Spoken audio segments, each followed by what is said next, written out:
क्या आप सच में लोगों को समझना चाहते हैं? क्या आप उनके व्यवहार, उनकी सोच और उनकी असली मंशा को पहचानना चाहते हैं? हम हर दिन अनगिनत इंसानों से मिलते हैं। कुछ हमें पसंद आते हैं, कुछ नहीं। कुछ हमें समझ में आते हैं, कुछ हमें कन्फ्यूज कर देते हैं।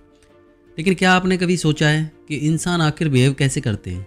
क्यों कुछ लोग इतने चार्मिंग और इन्फ्लुएंस होते हैं, जबकि कुछ की बातें सुनकर ही इरिटेशन होने लगता है? क्यों कुछ लोग दूसरों को आसानी से मैनिपुलेट कर लेते हैं और कुछ बार बार धोखा खा जाते हैं? यह सब कोई मैजिक नहीं, बल्कि एक साइकोलॉजी है। The laws of human nature यह किताब हमें सिखाती है कि इंसान का नेचर प्रिडिक्टेबल है, और अगर हम इसे समझ लें तो हमारी लाइफ पूरी तरह से ट्रांसफॉर्म हो सकती है, चाहे वो आपकी पर्सनल लाइफ हो या प्रोफेशनल कैरियर। अगर आपको लोगों के असली नेचर की नॉलेज होगी तो आप हर सिचुएशन में स्मार्ट डिसीजंस ले सकते हैं। इस किताब के ऑथर रॉबर्ट ग्रीन हैं, जो अपनी डीप रिसर्च और पावरफुल स्टोरी टेलिंग के लिए जाने जाते हैं। उन्होंने इसमें इंसानी साइकोलॉजी, मैनिपुलेशन पावर, डायनामिक्स और बिहेवियर पैटर्न्स को डिकोड किया है, जिसे समझकर हम अपनी लाइफ में एक नया लेवल अचीव कर सकते हैं। इमेजिन करें आप किसी नए इंसान से मिलते हैं। वह बहुत फ्रेंडली दिखता है, लेकिन कुछ ही समय में आपको लगता है कि वो आपको इमोशनली ड्रेन कर रहा है। या फिर कोई आपका अच्छा दोस्त आपको हमेशा सपोर्ट करता है, लेकिन एक दिन अचानक आपको एहसास होता है कि वह सिर्फ अपने फ़ायदे के लिए ऐसा कर रहा था। ऐसे मोमेंट्स में हम सोचते हैं, काश मैं पहले ही समझ पाता, और यही कमी हम अपनी लाइफ में बार बार महसूस करते हैं। लेकिन अगर हम इंसानों की साइकोलॉजी को सही से समझ लें तो ना सिर्फ हम अपने आसपास के लोगों को डिकोड कर सकते हैं, बल्कि खुद को भी एक बेटर वर्जन में ट्रांसफॉर्म कर सकते हैं। क्या आपको कभी ऐसा महसूस हुआ है कि कुछ लोग हर जगह अटेंशन अट्रैक्ट कर लेते हैं, चाहे वो ऑफिस हो, कोई पार्टी हो या फिर सोशल मीडिया, जबकि कुछ लोग कितनी भी मेहनत कर लें उन्हें कोई सीरियसली नहीं लेता? यह सिर्फ लक नहीं है, इसके पीछे एक पूरा साइंस छुपा हुआ है। The laws of human nature हमें यह सिखाती है कि कैसे कुछ लोग दूसरों के इमोशंस को मैनिपुलेट करते हैं, कैसे कुछ लोग पावर को अपनी एडवांटेज में यूज करते हैं, और कैसे हम इन पैटर्न्स को पहचान कर अपनी ज़िंदगी को कंट्रोल में ले सकते हैं। इंसानों के बिहेवियर को समझना सिर्फ एक स्किल नहीं है, बल्कि यह सर्वाइवल की स्ट्रेटजी है। अगर आप लोगों की इंटेंशंस, इमोशंस और उनके हिडन मोटिव्स को डिकोड कर सकते हैं तो कोई आपको इजीली फूल नहीं कर सकता। आप अपने रिलेशनशिप्स को स्ट्रॉन्ग बना सकते हैं, अपने करियर में ग्रो कर सकते हैं और हर सिचुएशन में खुद को पावरफुल बना सकते हैं। इस समरी में हम इस अमेजिंग बुक का डीप डाइव समरी करने वाले हैं, जहां आपको पता चलेगा कि कैसे आप दूसरों की ट्रू नेचर को पहचान सकते हैं, कैसे खुद की इमोशनल वीकनेसेस को कंट्रोल कर सकते हैं और कैसे अपनी लाइफ को एक नई डायरेक्शन दे सकते हैं। तो इस समरी को अंत तक जरूर सुनिए। हेलो दोस्तों, स्वागत है आप सभी का एक और नई बुक समरी में। आज की बुक समरी है the laws of human nature, जिसे लिखा है रॉबर्ट ग्रीन ने। चलिए डाइव करते हैं the laws of human nature की इस शानदार जर्नी में, जहां हम इंसान की साइकोलॉजी के सबसे गहरे सीक्रेट्स को अनकवर करेंगे। पहला चैप्टर है द लॉ ऑफ रैशनैलिटी, अतार्किक का नियम। कभी आपने सोचा है कि क्यों कुछ लोग बिना ठोस वजह के गुस्सा कर बैठते हैं? क्यों हम में से कई लोग अपनी भावनाओं के प्रभाव में आकर ऐसे निर्णय ले लेते हैं जो बाद में हमें पछतावे की ओर ले जाते हैं? क्यों ऐसा होता है कि हम किसी चीज़ को एक नज़रिए से देखने लगते हैं और उसी पर अड़ जाते हैं, भले हकीकत कुछ और हो? यह सब इंसानी स्वभाव की एक गहरी सच्चाई को दर्शाता है। हम सभी किसी न किसी हद तक इरेशनल होते हैं, और जब हम यह मान लेते हैं कि हम पूरी तरह से लॉजिकल हैं, तब असल में हम सबसे ज़्यादा भ्रम में होते हैं। हम अपने चारों तरफ देखेंगे तो पाएंगे कि दुनिया में बड़े बड़े फैसले भी केवल तर्क के आधार पर नहीं लिए जाते। लोग राजनीति में, बिजनेस में, रिश्तों में और अपने करियर में भी ऐसे निर्णय लेते हैं जो अक्सर उनकी भावनाओं से प्रेरित होते हैं। फिर भी हर कोई यह मानता है कि उसने बहुत सोच समझकर लॉजिकल निर्णय लिया है। एक व्यक्ति जो बहुत बुद्धिमान और शिक्षित है, फिर भी कभी कभी क्रोध में आकर ऐसा काम कर बैठता है जो उसके लिए हानिकारक साबित होता है। एक व्यापारी जो सालों से अपने बिजनेस में सफल है, लेकिन एक बार लालच में आकर कोई गलत निवेश इन्वेस्टमेंट कर लेता है और सब कुछ खो बैठता है। एक नेता जो अपनी दूरदर्शिता के लिए जाना जाता है, मगर जब ईगो उसके ऊपर हावी हो जाता है तो वह गलत निर्णय लेकर अपनी रेपुटेशन को धूमिल कर लेता है। ऐसा क्यों होता है? क्योंकि इंसानी दिमाग में भावनाएं तर्क से अधिक प्रभावी होती हैं। जब हम किसी चीज़ को लेकर भावुक होते हैं तो हमारा मस्तिष्क उसे सही ठहराने के लिए कोई ना कोई तर्क गढ़ लेता है, चाहे वह कितना भी गलत क्यों ना हो। इसे इरेशन कहा जाता है। इसका मतलब यह है कि हम अपने गलत फैसलों को भी सही साबित करने की कोशिश करते हैं, बजाय इसके कि हम उन्हें स्वीकार करें और सुधारने की कोशिश करें। मान लीजिए कि आप किसी व्यक्ति को पसंद करते हैं। अगर वह कोई गलती करता है तो आप उसे नज़रअंदाज कर देंगे या उसे माफ़ करने के बहाने ढूंढ लेंगे। लेकिन वही गलती अगर कोई ऐसा व्यक्ति करे जिसे आप पसंद नहीं करते, तो आपको वह बहुत बड़ी लगने लगेगी। यह दर्शाता है कि हम चीज़ों को निष्पक्ष होकर नहीं देखते, बल्कि हमारी भावनाएं हमें प्रभावित करती हैं। इसी तरह जब हम किसी चीज़ से डरते हैं तो हमारा दिमाग उसी डर को सही साबित करने के लिए कारण ढूंढने लगता है। अगर हमें लगता है कि हम असफल हो सकते हैं तो हम उन सभी कारणों पर ध्यान देने लगते हैं जो हमारी असफलता को सिद्ध कर सकते हैं। यह इमोशनल थिंकिंग हमें आगे बढ़ने से रोकती है। अगर हम सच में अपनी भावनाओं को नियंत्रित करना चाहते हैं तो सबसे पहले हमें यह समझना होगा कि हम पूरी तरह से तर्क संगत नहीं हैं। हमें खुद को यह सवाल पूछना होगा, क्या मेरा यह निर्णय किसी भावना से प्रभावित है? अगर हाँ, तो हमें एक कदम पीछे हटकर सोचना होगा। कभी कभी हमें लगता है कि कोई व्यक्ति हमारे खिलाफ है, लेकिन अगर हम अपनी भावना को अलग रखकर सोचें तो हो सकता है कि वह वास्तव में हमारी मदद करने की कोशिश कर रहा हो। जब हम गुस्से में होते हैं तो हमें यह लगता है कि हमने सही प्रतिक्रिया दी है, लेकिन अगर हम शांत दिमाग से सोचें तो हमें अपनी गलती का एहसास हो सकता है। स्वयं को भावनाओं से मुक्त करने की कला महान लीडर्स और सफल लोग एक खास चीज़ में माहिर होते हैं। वे अपनी भावनाओं को नियंत्रित करना सीख जाते हैं। वे यह समझते हैं कि किसी भी परिस्थिति में तुरंत प्रतिक्रिया देने की बजाय थोड़ा रुककर, गहरी सांस लेकर और तर्क संगत सोचकर अपना फैसला लेना बेहतर होता है। जब भी हम किसी भावना से प्रेरित होकर कोई निर्णय लेने वाले हों तो हमें खुद से यह पूछना चाहिए, क्या मैं इस स्थिति को निष्पक्ष रूप से देख रहा हूँ? क्या मेरा निर्णय किसी डर, लालच, क्रोध या अहंकार से प्रभावित हो रहा है? अगर कोई और मेरी जगह होता तो वह क्या करता? अगर हम इन सवालों के जवाब ईमानदारी से दे सकते हैं तो हम अपने रैशनल बिहेवियर को पहचान सकते हैं और अपने जीवन को बेहतर बना सकते हैं। रैशनलिटी केवल दूसरों में नहीं होती, ये हमारे अंदर भी होती है। अगर हम यह मान लें कि हम भी गलत सोच सकते हैं तो यही पहला कदम होगा अपने दिमाग को अधिक रैशनल बनाने की ओर। भावनाएं हमारे जीवन का हिस्सा हैं, लेकिन अगर हम उन्हें बिना सोचे समझे अपने निर्णयों पर हावी होने देंगे तो वो हमें नुकसान पहुंचा सकती हैं। नेक्स्ट चैप्टर है द लॉ ऑफ नैरिसिज्म, आत्ममुग्धता का नियम। क्या आपने कभी ऐसे इंसान को देखा है जो हमेशा अपनी ही तारीफ करता रहता है, जो हर बात में खुद को सबसे बेहतर दिखाने की कोशिश करता है? या फिर कोई ऐसा व्यक्ति जो आपकी भावनाओं को समझने के बजाय सिर्फ अपने बारे में सोचता है? अगर हाँ, तो आपने आत्ममुग्धता, नर्सिसिज्म को करीब से देखा है। हम सभी अपने बारे में सोचते हैं, यह स्वाभाविक है, लेकिन कुछ लोग खुद को लेकर इतने अधिक केंद्रित होते हैं कि वे दूसरों की भावनाओं, विचारों और परेशानियों को देख ही नहीं पाते। वे अपने छोटे से दायरे में जीते हैं जहां उनकी दुनिया का केंद्र केवल मैं होता है। यही आत्ममुग्धता है। अगर आप ध्यान दें तो पाएंगे कि ऐसे लोग हमेशा अपने बारे में बात करते हैं। अगर आप उन्हें अपनी किसी समस्या के बारे में बताएंगे तो वे तुरंत उसे अपनी किसी और बड़ी समस्या से जोड़कर बताने लगेंगे। उन्हें इस बात से फर्क नहीं पड़ता कि आप कैसा महसूस कर रहे हैं, क्योंकि उनके लिए सबसे ज़रूरी चीज़ उनकी खुद की छवि होती है। आत्ममुग्धता केवल उन लोगों तक सीमित नहीं है जो दूसरों के सामने खुद को महान दिखाने की कोशिश करते हैं। यह एक बहुत गहरे स्तर पर हर इंसान के अंदर पाई जाती है। हम सब किसी न किसी रूप में आत्ममुग्ध होते हैं। जब कोई हमारी तारीफ करता है तो हमें अच्छा लगता है, जब कोई हमारी आलोचना करता है तो हमें बुरा लगता है। लेकिन जो लोग पूरी तरह से आत्ममुग्ध होते हैं वे इस भावना को अपनी पूरी पहचान बना लेते हैं। उनके लिए दुनिया केवल उन्हीं के इर्द गिर्द घूमती है। बचपन में हर बच्चा स्वाभाविक रूप से आत्मकेंद्रित होता है। एक छोटे बच्चे के लिए उसकी दुनिया बस वही होती है।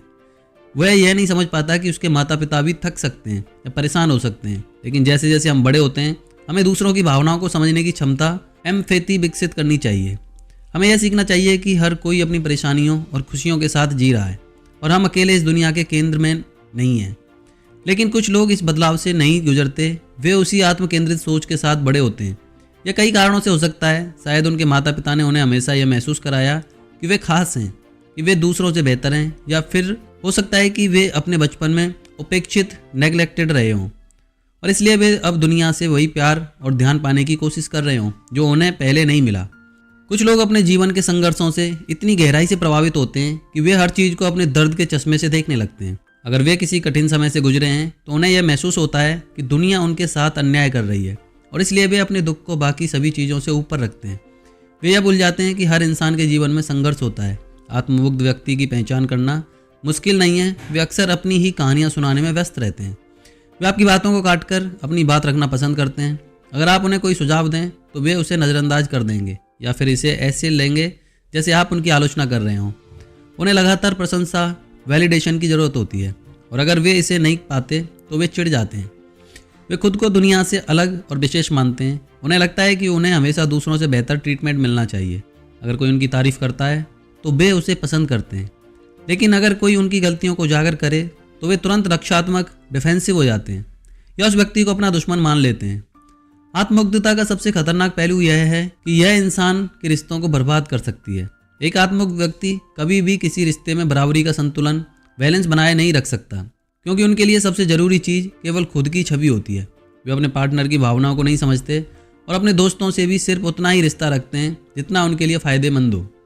सच्चाई यह है कि आत्ममुग्धता एक स्पेक्ट्रम पर होती है। हर इंसान के अंदर थोड़ा बहुत आत्ममुग्धता का भाव होता है, लेकिन कुछ लोग इस स्तर तक पहुंच जाते हैं कि वे दूसरों के लिए जहरीले, टॉक्सिक बन जाते हैं। वे केवल अपनी दुनिया में जीते हैं और बाकी सबको अपनी ज़रूरतों के हिसाब से इस्तेमाल करते हैं। अगर हम सच में खुद को आत्ममुग्धता से बचाना चाहते हैं तो हमें यह समझना होगा कि हम अकेले इस दुनिया में नहीं हैं। हमें दूसरों की भावनाओं और ज़रूरतों को भी उतना ही महत्व देना होगा जितना हम अपनी भावनाओं को देते हैं। पहला कदम यह स्वीकार करना है कि हम भी कभी कभी आत्ममुग्ध होकर सोचते हैं। जब हम किसी बातचीत में होते हैं तो हमें खुद से यह पूछना चाहिए, क्या मैं सामने वाले की भावनाओं को भी उतना ही महत्व दे रहा हूँ जितना मैं अपनी भावनाओं को दे रहा हूँ? अगर जवाब नहीं है तो हमें खुद को बदलने की ज़रूरत है। हमें दूसरों की बातों को सुनने की आदत डालनी होगी। हमें यह समझना होगा कि हर इंसान अपनी परेशानियों से गुजर रहा है और हमें हमेशा अपने बारे में सोचने के बजाय दूसरों की भावनाओं को भी समझना चाहिए। आत्ममुग्धता का दूसरा पहलू यह भी है कि हमें ऐसे लोगों से बचना होगा जो अत्यधिक आत्ममुग्ध हैं। अगर आप किसी ऐसे व्यक्ति के साथ हैं जो केवल खुद की तारीफ करता है और आपकी भावनाओं को महत्व नहीं देता, तो आपको यह सोचना चाहिए कि क्या यह रिश्ता आपके लिए सही है। आत्ममुग्धता इंसानी स्वभाव का एक हिस्सा है, लेकिन जब यह अत्यधिक हो जाती है तो यह न केवल हमें बल्कि हमारे आसपास के लोगों को भी नुकसान पहुंचाती है। अगर हम सच में एक बेहतर इंसान बनना चाहते हैं तो हमें खुद को दूसरों की जगह रखकर देखना होगा। हमें यह समझना होगा कि हर इंसान की ज़िंदगी में उसकी अपनी समस्याएं और संघर्ष हैं। जब हम आत्ममुग्धता से बाहर निकलकर एक संतुलित और संवेदनशील इंसान बनते हैं, तब हम केवल खुद को नहीं बल्कि अपने रिश्तों को भी मजबूत करते हैं। असली समझदारी इसी में है कि हम खुद को दूसरों की भावनाओं से जोड़ सकें और अपनी दुनिया को सिर्फ मैं से हटाकर हम की ओर ले जा सकें। नेक्स्ट चैप्टर है the law of role playing, भूमिका निभाने का नियम। क्या आपने कभी सोचा है कि लोग असल में वैसे नहीं होते जैसे वे दिखते हैं? हम में से हर कोई एक भूमिका निभा रहा है, एक ऐसा चेहरा दिखा रहा है जो समाज को स्वीकार्य हो, जो लोगों को पसंद आए। लेकिन क्या होगा अगर हम इस खेल को समझ जाएं और इसे अपने पक्ष में इस्तेमाल करना सीख लें? हम एक ऐसी दुनिया में रहते हैं जहां लोग हमेशा अपने वास्तविक रूप को छुपाने की कोशिश करते हैं। वे वह चेहरा नहीं दिखाते जो वे सच में हैं, बल्कि वह दिखाते हैं जो उन्हें दूसरों को प्रभावित करने के लिए ज़रूरी लगता है। समाज में हर व्यक्ति एक रोल निभा रहा होता है, एक ऐसा किरदार जिसे वह खुद ने चुना है या जिसे परिस्थितियों ने उसे निभाने पर मजबूर कर दिया है। आप किसी भी पेशे को देख लें, एक राजनेता जनता को प्रभावित करने के लिए एक अलग चेहरा अपनाता है। एक अभिनेता केवल पर्दे पर नहीं बल्कि असल ज़िंदगी में भी एक भूमिका निभाता है। एक बिजनेसमैन अपने ग्राहकों के सामने हमेशा आत्मविश्वास से भरा हुआ दिखता है, भले ही अंदर से वह डरा हुआ हो। हम सभी जाने अनजाने में इस खेल का हिस्सा हैं। जब हम किसी नए व्यक्ति से मिलते हैं तो हम उसके वास्तविक स्वभाव को नहीं देखते। हम उसकी मुस्कान, उसके शब्दों और उसके हाव भाव, बॉडी लैंग्वेज को देखते हैं। हमें लगता है कि वही उसका असली रूप है, लेकिन अक्सर यह केवल एक मुखौटा, मास्क होता है। लोग अपने अंदर छिपी असलियत को बाहर नहीं आने देते, क्योंकि वे डरते हैं कि अगर दुनिया उन्हें उनकी असली पहचान में देख लिया तो शायद उन्हें स्वीकार नहीं किया जाएगा। हर इंसान का असली स्वभाव तभी दिखता है जब वह अकेला होता है।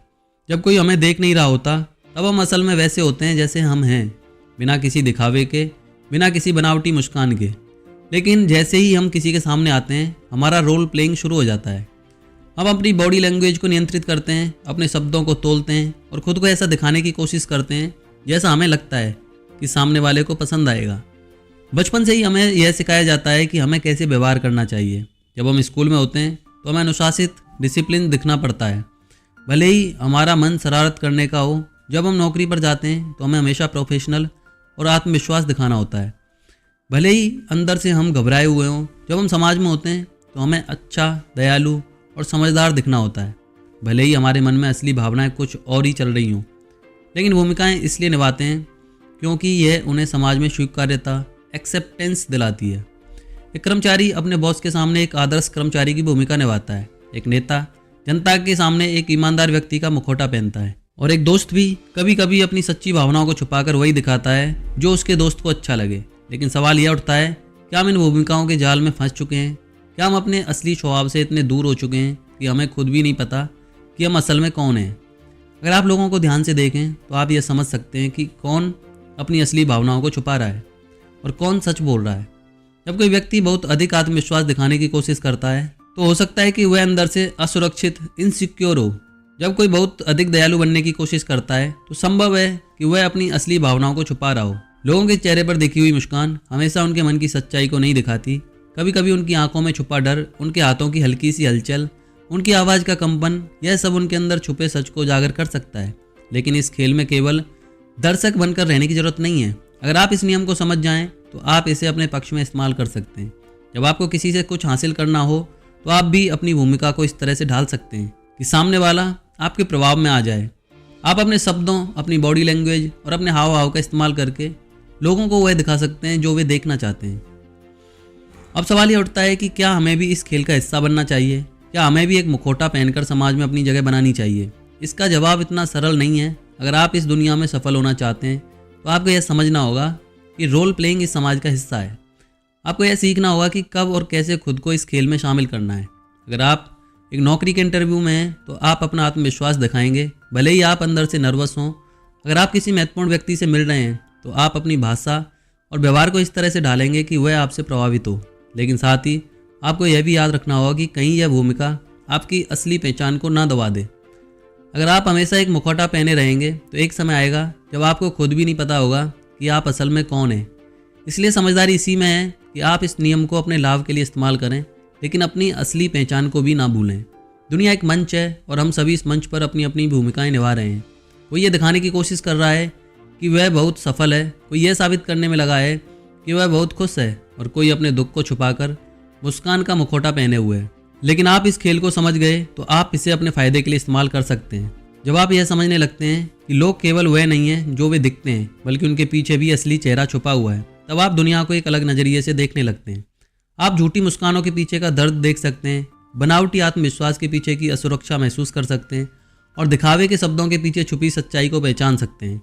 इसलिए अगली बार जब आप किसी से मिलें तो केवल उसकी कही हुई बातों पर ध्यान ना दें, बल्कि यह भी समझने की कोशिश करें कि वह किस भूमिका को निभा रहा है। और सबसे ज़रूरी बात, इस दुनिया में अपनी भूमिका को इस तरह निभाएं कि आप खुद को भी ना भूलें, क्योंकि असली जीत इसी में है कि आप दुनिया के इस खेल को खेलें लेकिन अपनी असल पहचान को खोए बिना। नेक्स्ट चैप्टर है द लॉ ऑफ एनवी, ईर्ष्या का नियम। क्या आपने कभी महसूस किया है कि जब कोई आपके आसपास सफल होता है तो आपको खुशी कम और बेचैनी ज़्यादा होती है? क्या आप कभी अपने ही किसी दोस्त की तरक्की देखकर असहज महसूस करने लगते हैं? यह कोई मामूली भावना नहीं है, बल्कि यह ईर्ष्या, एनवी है। एक ऐसा डर जो इंसान के मन को धीरे धीरे खा जाता है। हम इंसान अपने स्वभाव से ही एक दूसरे की तुलना करने के आदी हैं। जब हम किसी को खुद से आगे बढ़ते देखते हैं तो हमारे मन में दो तरह की भावनाएं जन्म लेती हैं। या तो हम उनकी सफलता से प्रेरित होते हैं या फिर अंदर ही अंदर जलने लगते हैं। ईर्ष्या कोई नई चीज़ नहीं है, यह उतनी ही पुरानी है जितनी कि इंसान की सभ्यता। इतिहास में देखें तो पाएंगे कि सबसे बड़े युद्ध, षड्यंत्र और धोखाधड़ी के पीछे अक्सर ईर्ष्या ही रही है। कई बार ईर्ष्या इतनी गहरी होती है कि हम इसे पहचान भी नहीं पाते। हम सोचते हैं कि किसी की सफलता हमें प्रभावित नहीं करती, लेकिन जब वही व्यक्ति हमसे आगे निकल जाता है तो हमारे अंदर एक अजीब सी बेचैनी शुरू हो जाती है। हम खुद से सवाल पूछते हैं कि मैं क्यों नहीं, मेरे पास यह क्यों नहीं, उसने ऐसा क्या किया जो मैं नहीं कर सका। और यहीं से शुरू होता है ईर्ष्या का खेल। ईर्ष्या का सबसे खतरनाक पहलू यह है कि यह धीरे धीरे हमारे व्यक्तित्व को अंदर से खोखला कर देती है।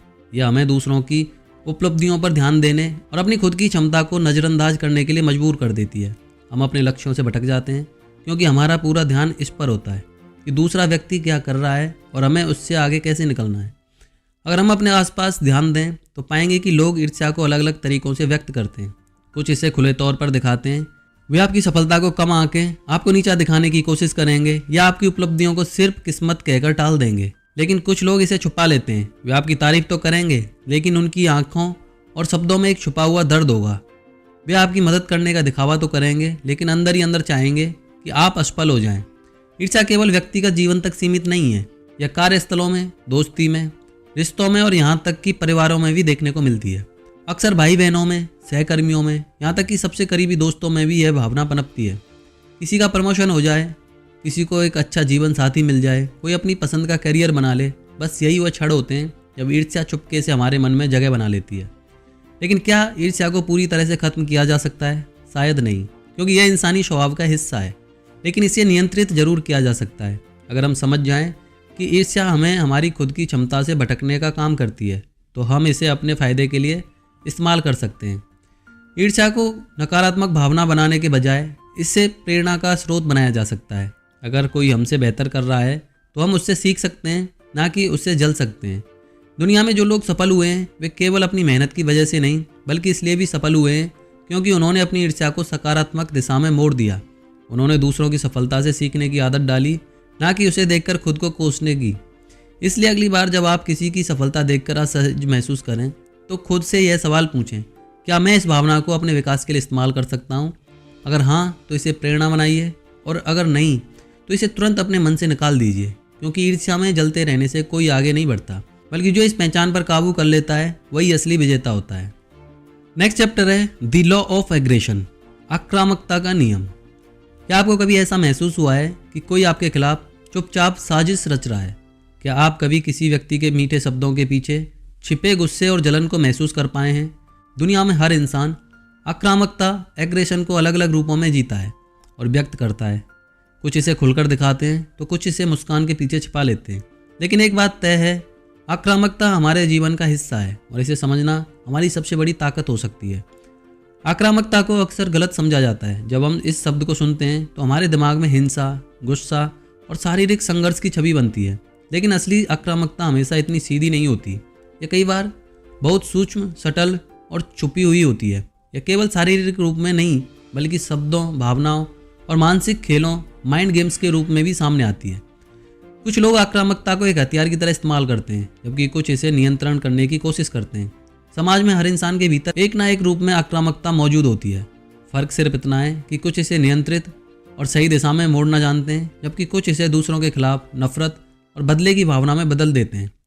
बचपन से ही हमें सिखाया जाता है कि हमें विनम्र, पोलाइट और शांत रहना चाहिए।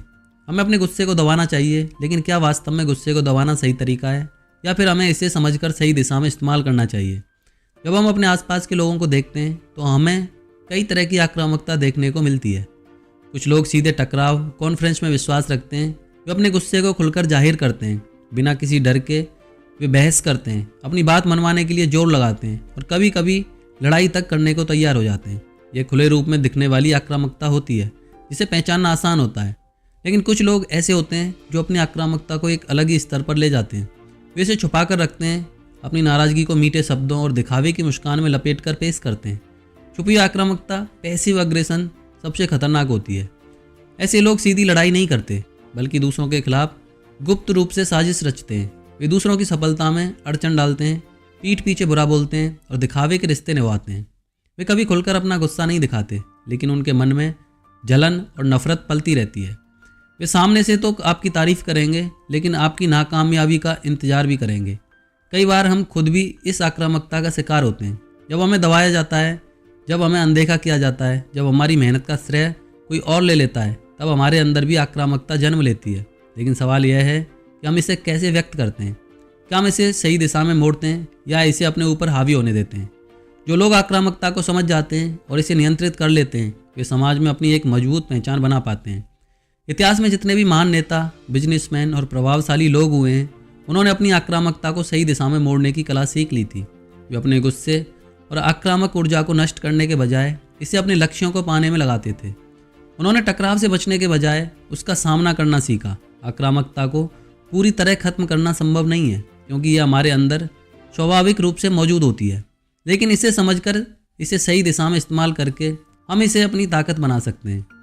जब कोई हमें चुनौती देता है, जब कोई हमें कमज़ोर साबित करने की कोशिश करता है, तो हमें उस ऊर्जा को अपने आत्म सुधार, सेल्फ इम्प्रूवमेंट में लगाना चाहिए, ना कि उसे नफरत और बदले की भावना में बर्बाद करना चाहिए। इसलिए अगली बार जब आपको अपने भीतर गुस्से की लहर महसूस हो तो खुद से पूछें, क्या मैं इसे बेकार की लड़ाई में बर्बाद करने वाला हूँ या इसे अपनी सफलता का हथियार बनाने वाला हूँ? क्योंकि आक्रामकता को नियंत्रित करने वाला व्यक्ति ही असली विजेता होता है। नेक्स्ट चैप्टर है भीड़ का अनुसरण करने का नियम। क्या आपने कभी खुद को किसी भीड़ का हिस्सा बनते हुए पाया है, बिना ये सोचे कि आप सच में ऐसा क्यों कर रहे हैं? या आपने कभी किसी ट्रेंड को सिर्फ इसलिए अपनाया है क्योंकि बाकी सब वही कर रहे थे? हम सोचते हैं कि हम अपने फैसले खुद लेते हैं, लेकिन सच यह है कि समाज, संस्कृति और हमारे आसपास मौजूद लोग हमें उस दिशा में धकेलते हैं जहां हम बिना सोचे समझे भीड़ का हिस्सा बन जाते हैं। यह एक अदृश्य ताकत है जो हमारी सोच, हमारी पसंद और यहाँ तक कि हमारे सपनों को भी नियंत्रित करती है। हम इंसान सामाजिक प्राणी, सोशल बीइंग्स हैं। हम जन्म से ही एक समुदाय का हिस्सा होते हैं। और हमें इस बात की परवाह होती है कि लोग हमारे बारे में क्या सोचते हैं। हम यह नहीं चाहते कि हमें अलग या अजीब समझा जाए। इसी वजह से कई बार हम अपनी असली विचारों और इच्छाओं को दबाकर वही रास्ता चुनते हैं जो बाकी सबने चुना है। यह भीड़ के प्रभाव हार्ड मेंटेलिटी का सबसे बड़ा उदाहरण है। भीड़ का अनुसरण करना हमेशा बुरा नहीं होता। इतिहास में कई बार समाज के नियम और परंपराएं हमें सुरक्षा और स्टेबिलिटी देने में मदद करती हैं, लेकिन जब यह अनुसरण आंख मूंद कर किया जाता है बिना तर्क और समझ के, तब यह खतरनाक हो सकता है। जब हम सिर्फ इसलिए कोई फैसला लेते हैं क्योंकि सब यही कर रहे हैं, तब हम अपनी खुद की सोचने समझने की क्षमता को कमज़ोर कर देते हैं। अगर आप गौर करें तो पाएंगे कि यह प्रवृत्ति हमारे जीवन के हर हिस्से में मौजूद है। स्कूल में हमें सिखाया जाता है कि अच्छे नंबर लाना ही सफलता की निशानी है। कॉलेज में हमें वही कोर्स चुनने के लिए कहा जाता है जो सेफ हो, भले ही हमारी असली रुचि किसी और चीज़ में हो। जॉब में हम वही काम करते हैं जो समाज में सम्मानित माना जाता है, बिना यह सोचे कि क्या वह वास्तव में हमें खुशी देता है। सोशल मीडिया इस नियम का सबसे बड़ा उदाहरण है। जब कोई नया ट्रेंड आता है तो लोग बिना सोचे समझे उसे फॉलो करने लगते हैं। कोई नया फैशन, कोई नया विचार, कोई नया चैलेंज, लोग इसे अपनाने के लिए उत्सुक रहते हैं क्योंकि वे भीड़ से अलग नहीं दिखना चाहते।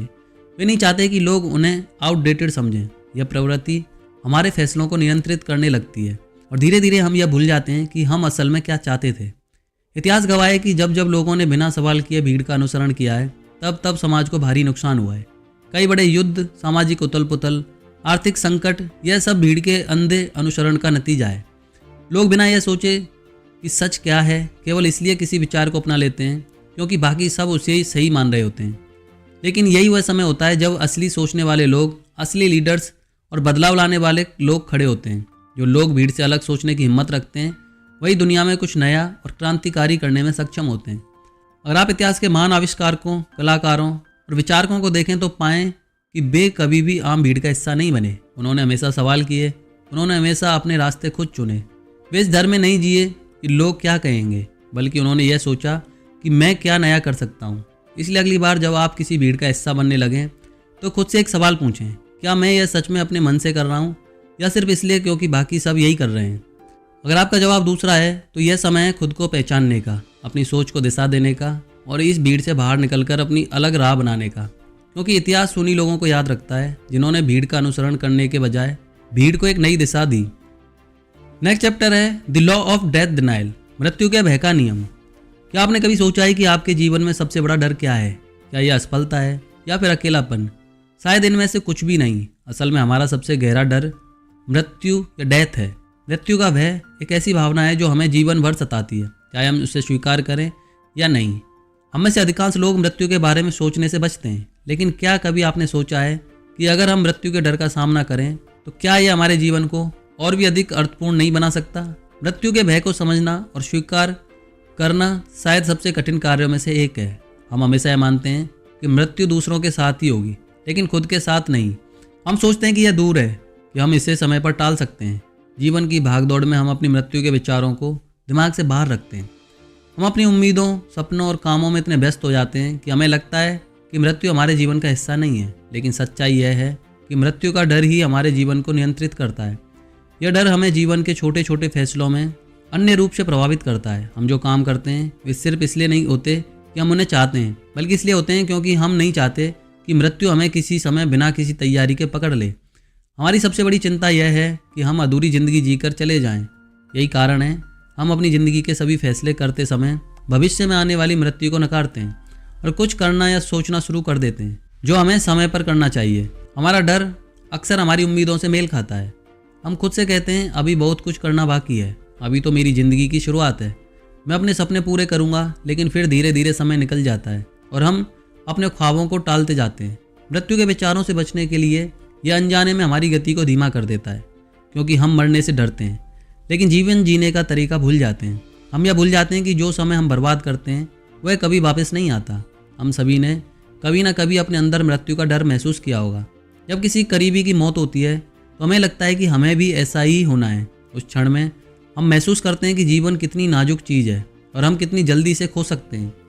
हम जो अपनी पूरी ज़िंदगी में नहीं करते वही एक पल में सोचते हैं, अगर मेरी भी मृत्यु हो जाए तो क्या होगा। यह डर केवल इंसान की मानसिक स्थिति को प्रभावित नहीं करता, बल्कि हमारी पूरी जीवन शैली को भी बदल देता है। लेकिन मृत्यु के इस डर का एक और पहलू है जो शायद हम समझ नहीं पाते। यह डर हमें उस दिशा में प्रेरित करता है जहां हम अपने जीवन का मूल्य समझ सकते हैं। जब हमें मृत्यु के विचारों का सामना होता है तो हमें एहसास होता है कि जीवन सीमित है और हर पल कीमती है। मृत्यु के डर से न केवल हम बचने की कोशिश करते हैं, बल्कि यह हमें खुद से सवाल करने का मौका देता है, मैं क्या कर रहा हूँ, क्या मैं सही दिशा में जा रहा हूँ।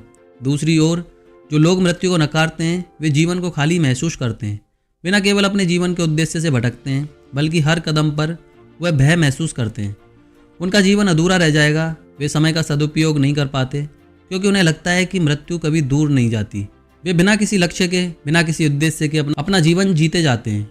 लेकिन असली समझ यह है कि जब हम मृत्यु के डर का सामना करते हैं और इसे स्वीकार करते हैं तो हम अपने जीवन को पूरी तरह से जी सकते हैं।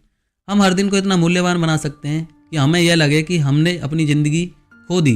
जब हम मृत्यु को नकारने के बजाय उसे एक सच्चाई के रूप में स्वीकार करते हैं तो हमें अपने जीवन की वास्तविकता को समझने का अवसर मिलता है। हम अपनी सीमाओं, अपनी शक्तियों और अपनी कमजोरियों को पहचानते हैं। जब हम मृत्यु को स्वीकार करते हैं तो हम जीवन को पूरी तरह से जीने का साहस पाते हैं। यह हमें अपने सपनों का पीछा करने, अपने डर को पार करने और जीवन के हर पल को सच्चे दिल से जीने की प्रेरणा देता है। मृत्यु को स्वीकार करने का मतलब यह नहीं है कि हम इसे जल्द ही अपनाने की कोशिश करें, बल्कि इसका मतलब है कि हम अपने जीवन को अधिक अर्थपूर्ण और मूल्यवान बना सकते हैं। इसलिए जब भी आपको मृत्यु का डर महसूस हो तो खुद से यह सवाल पूछें, क्या मैं इस डर को अपने जीवन को जीने के तरीके में एक प्रेरणा के रूप में बदल सकता हूँ। पुस्तक के अंत में हम यह समझ पाते हैं कि मानव स्वभाव कितना जटिल और रहस्यमयी है। हर व्यक्ति के अंदर गहरे दावे, इमोशंस और विचार चलते हैं जिनका पूरी तरह से अनुमान लगा पाना मुश्किल है। लेकिन जब हम इन नियमों को समझने लगते हैं तो हम न सिर्फ दूसरों के व्यवहार को बेहतर तरीके से समझ पाते हैं, बल्कि खुद को भी एक नई नज़र से देख सकते हैं।